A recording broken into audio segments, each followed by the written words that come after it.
Good evening, everyone, and welcome to another round of sound. This is the #1 Cochran Sports Showdown. I'm Bob Pompeani.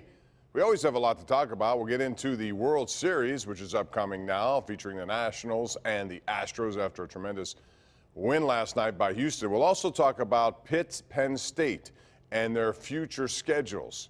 Who is in a great position to win a division? We'll get into that. We'll get into the Penguins. But the #1 topic tonight on the #1 Cochran Sports Showdown will be the Steelers, who will be off for over 2 weeks before they play again. That's next Monday night when Miami comes to town. And here's to talk about it with you is your panel, left to right on your television screen.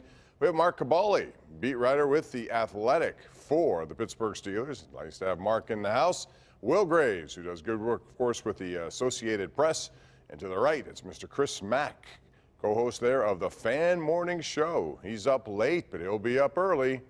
No sleep for Chris Mack. All right, let's get right into it. Mark Kaboly, I want to start with you on this one, and that would be the Steelers. So they see the Ravens win today. They go out west and beat a Seattle team.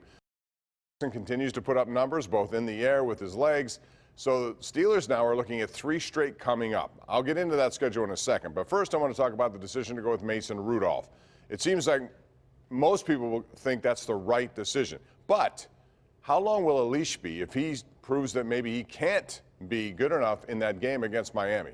No, I don't think there's going to be any sort of leash. I think he's going to be able to do what he can do forever, how long he can do. And this really goes past this year, too. They really knew. I mean, you hear this all the time, but they need to see if he can do it or not for a season so they can make a decision here in a year or two whether to go forward with him or not. So he easily gives them the best opportunity to win the game.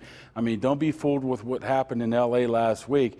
I mean, not too many quarterbacks are going to be spotted basically a 14-0 lead. It's all over the place and be able to lose a game. Duck Hodges, he's good and great and fine, nice story.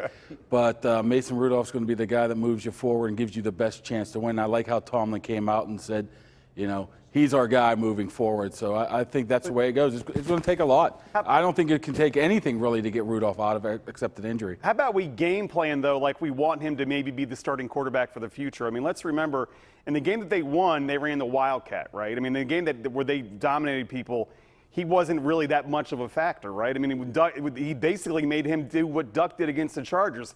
If you want to find out what Mason Rudolph can do, go see what Mason Rudolph can do. That's where my thought process is. If you just want to try to win games and manage games, then hell, start Duck, because you're going to give him the same things. You hired Mason Rudolph to throw the ball down the field, throw the ball down the damn field. Yeah, I mean, a lot of this does have to do with the style of offense that they're going to run with Mason Rudolph under quarterback. I'd hope that Randy Fichtner is past the point where he's worried about what Mason Rudolph can and can't do. I think we've seen statistically that he can do a lot. I mean, he's top 10 in the league in quarterback rating. Argue about statistics if you want.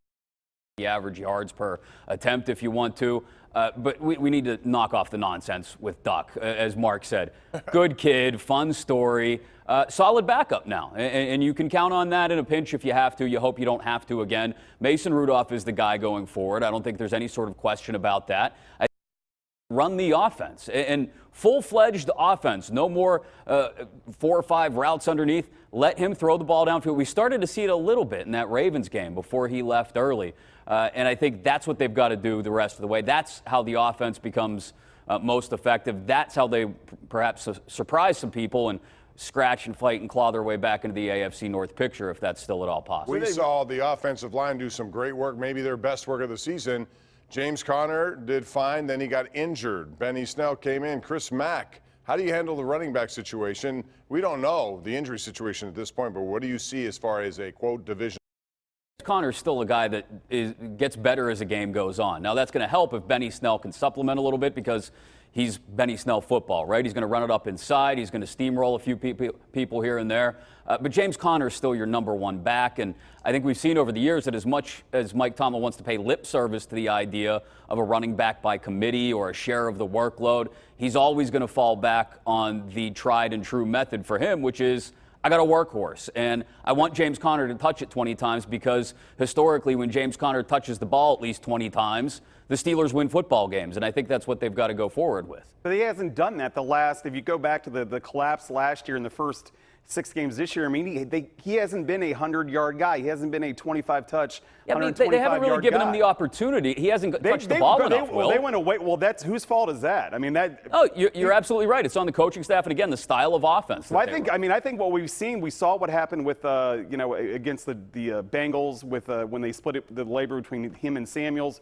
We saw now Benny was effective, had to come in to be effective, but James is not a guy that has shown the last 10 games that he's a guy that's going to be a 25-touch, 150-yard guy. He's not. The last great game by Steelers running back was Jalen Samuels last year against the Patriots. I mean, so I'm fine with giving, if Benny is going to run hard in between the tackles all the time, I'm fine with him splitting it maybe 75-25 with Connor, with Connor getting the majority. I'm not, I disagree with you on that one, Graves. If you looked at that game before he got hurt in Los Angeles, James Conner was dominant.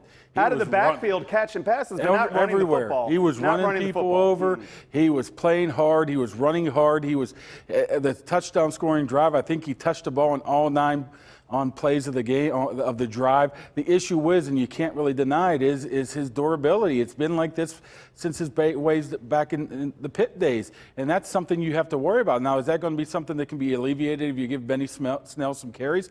I don't think so. But when James Conner is good, and he was very good 3/4 of that Chargers game, that's what you get for him, and that's why Tomlin Fichtner look at him and say, that's why we want that guy to be our back. But there's an irony here that we're talking about this because he was more effective out of the backfield catching passes, which, let's remember, when he took over for Lev last year, that was always the big question mark. Can he catch passes? But running between the tackles, Benny Snell was better against the Chargers doing that than James Conner was. All right, short on time. Quicker answers here. Chris, I want to ask you about wide receiver situation because there hasn't been a lot of action there. Hardly any targets last week, and you knew that was going to probably happen. How important is it for not only James Washington to play, who has to step up here? Because they're getting nothing out of their wide receivers. All of them. Juju Smith-Schuster. They all have to step up. It starts with Juju getting open, and then when he catches balls, holding on to them. I know he's only had 2 career fumbles, but they've both been backbreakers. It starts with everybody else behind him getting open. That's what's clear. I mean, as much as I and other people have put some blame on Randy Fichtner and the design of the offense, it's on these receivers as well to get open downfield. It's also on Mason to trust them. And let's remember, how many times did 84 bail out 7 the last 5, 6, 7 years? Because Ben knew if I put it in this one spot, my guy's probably got a better chance to get it than their guy. Mason's not there yet with 19. He needs to get there soon. I'll make it brief. The quarterback has to play better, no matter who's in there, to make these receivers better. I think Deontay Johnson can be that number 2. They need a true, legit number 2.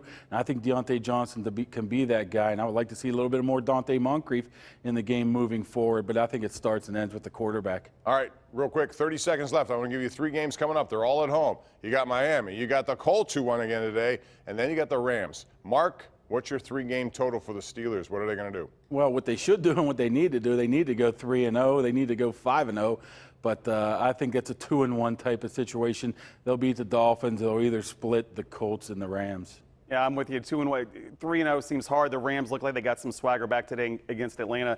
And, Indianapolis is playing well. So that's going to be tough to try to get all 3. Yeah, I think they win 2 out of 3, but as both Will and Mark said, they've got to win all 3. They've got to get some kind of magic, some kind of lightning in a bottle, and hope that they can sweep these 3 to get back into it. All of those games at home, and we have more coming up, but I want to remind you, football season, as you know, is well underway now. So pick up a new #1 Cochran Chevrolet and be ready for those tailgate parties and road trips you may be taking. But you better get there fast because #1 Cochran Chevrolet's amazing buy and lease specials, they're not going to be around long. Get the best offers of the season on all the big names. You got Chevy players like Silverado, Traverse, and Malibu, only at the new #1 Cochran Chevrolet, Cranberry, formerly Kenny Ross, or you can visit CochranChevrolet.com. Penguins are up next.